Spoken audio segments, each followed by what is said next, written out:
Halo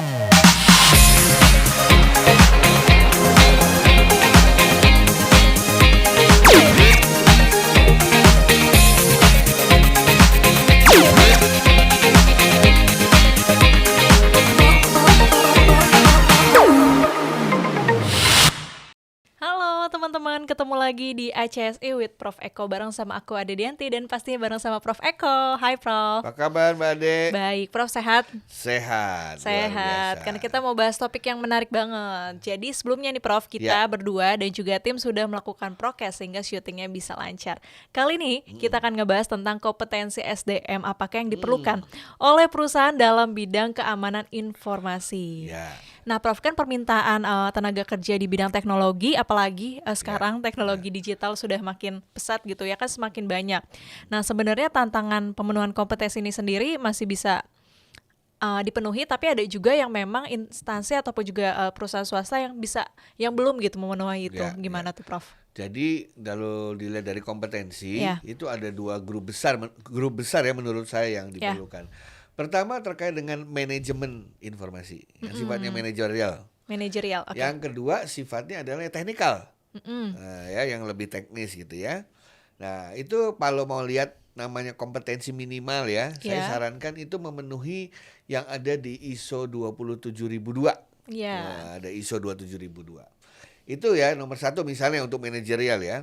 Dia harus tahu mengenai ekosistem namanya ya, sistem informasi di dalam perusahaan dan ancaman-ancaman security apa saja yang mungkin terjadi sehingga dia bisa bikin peraturan, dia bisa bikin policy, dia bisa bikin SOP yang harus diterapkan oleh seluruh karyawan.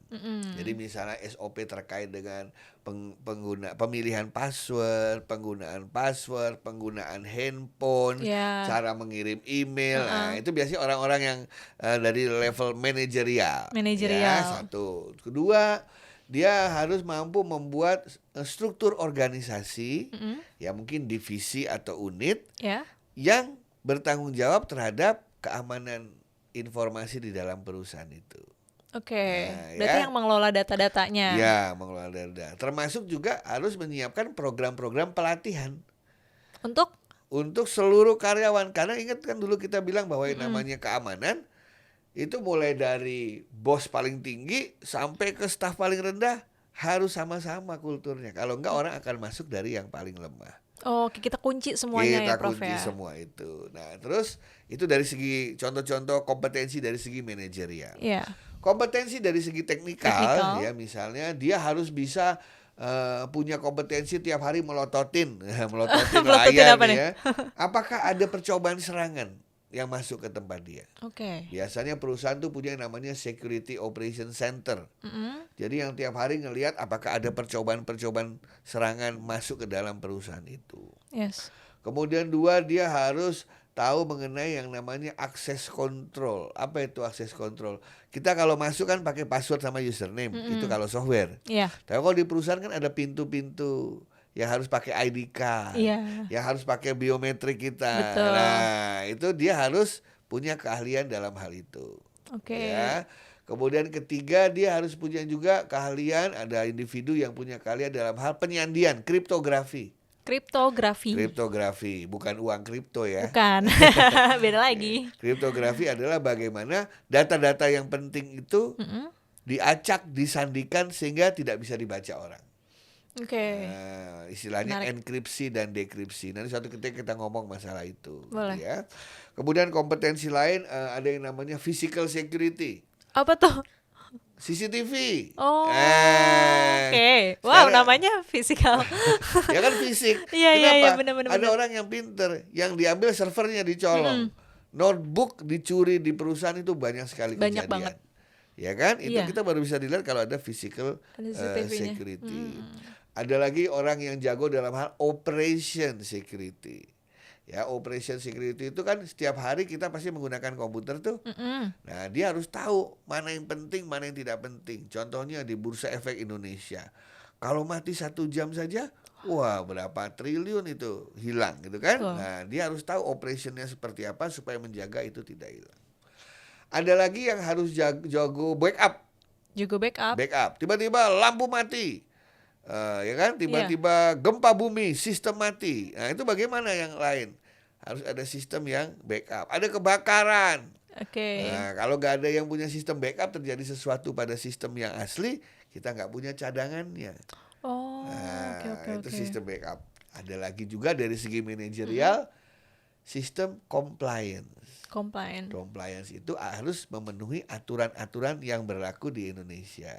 Oke. Kayak bank kan harus ngikutin OJK, harus compliant ke sana.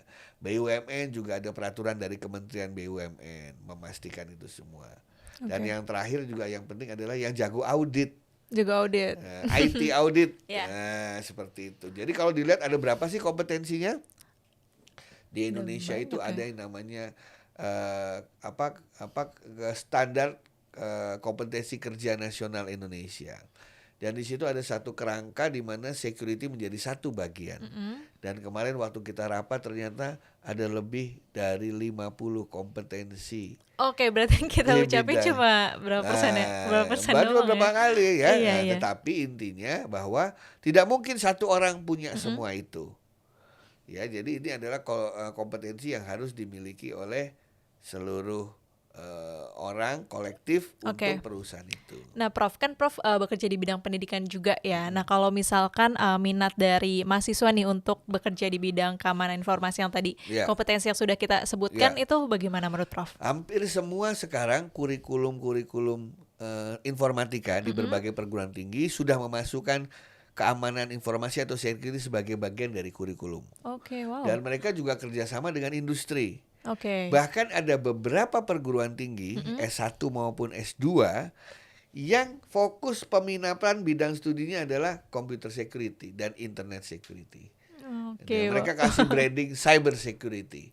Oke, udah dipersiapkan gitu ya ada namanya. Itu khusus ya, mereka bicara mengenai cyber security. Oh, satu lagi yang saya lupa. Harus ada satu tim yang namanya Computer Emergency Response Team. Kalau tiba-tiba ada serangan, wah kita harus ngapain nih? Biasanya kan panik, ya kan? Kalau panik ngapain? Nah, di situ ada tim yang bertanggung jawab seandainya ada serangan untuk bergerak cepat supaya serangannya tidak menyebar kemana-mana. Oke, kalau dari Prof sendiri bagaimana nih membuat SDM lebih siap gitu untuk masuk ke perusahaan yang memang bekerja di bidang keamanan informasi? Apalagi kan kita juga melihat kalau digital itu kan berbeda gitu ya. Tadi juga bagiannya beda-beda dengan mengekskripsi dan lain-lain. Pasti kan gak cuma kerja yang IT technical aja ya, tapi dibagi-bagi gitu, Prof. Tidak ada cara lain kecuali belajar.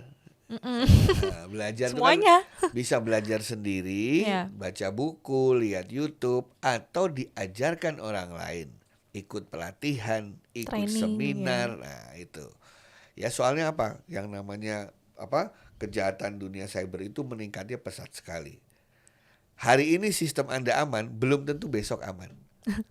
Karena ditemukan lubang yang baru, ditemukan kelemahan-kelemahan baru. Jadi kita harus update terus. Makanya saya bilang ke perusahaan, jangan masalah security itu disambi. Tahu disambi? Dibarengin? Iya, sambil saya kerja. Sebenarnya kerjaan saya ini cuma sambil care informasi. Ya. Untuk perusahaan-perusahaan menengah besar harus ada divisi atau unit yang khusus di dalamnya ada orang-orang berkompetensi di bidang cyber security untuk mengawasi itu semua. Kalau enggak nanti sayang sekali, itu sangat berbahaya. Iya, makanya tadi juga Prof udah bilang gitu ya. Jadi ada beberapa universitas juga ya yang memang sudah membuat kurikulum, bahkan mata kuliah cyber security itu sendiri yang disiapkan untuk bekerja sebagai tenaga keamanan informasi di perusahaan swasta maupun juga instansi pemerintah ya Prof ya. Dan banyak program-program dari Kementerian Kominfo gratis juga diikuti ya untuk meningkatkan literasi keamanan cyber Indonesia. Waduh, mantep banget. Nah, semoga mahasiswa juga lebih peka lagi dan mungkin juga lebih melihat mata kuliah baru ini ternyata memang menjamin sekali di masa depan. Ya, tahu nggak kursus yang paling banyak diambil anak-anak sekarang? Apa tuh? Ethical hacker. Ethical hacker. Semua pengen jadi hacker. Waduh, hacker secara positif lah. Hacker yang ethical, artinya ethical hacker itu adalah hacker putih. Hacker putih bukan hacker hitam. Hacker putih itu nanti dia biasa jadi konsultan. Oke. Dia bantu perusahaan nyari bolong-bolong. Nyari bolong-bolong. Iya. Itulah tugas hacker putih. Seru banget. Bahkan yang tadi sebenarnya hacker putih bisa jadi bahasan nextnya kali ya. Itu juga seru soalnya. Oke, thank you banget Prof. Kita ketemu lagi di episode selanjutnya di ICSI with Prof Eko. Terima kasih.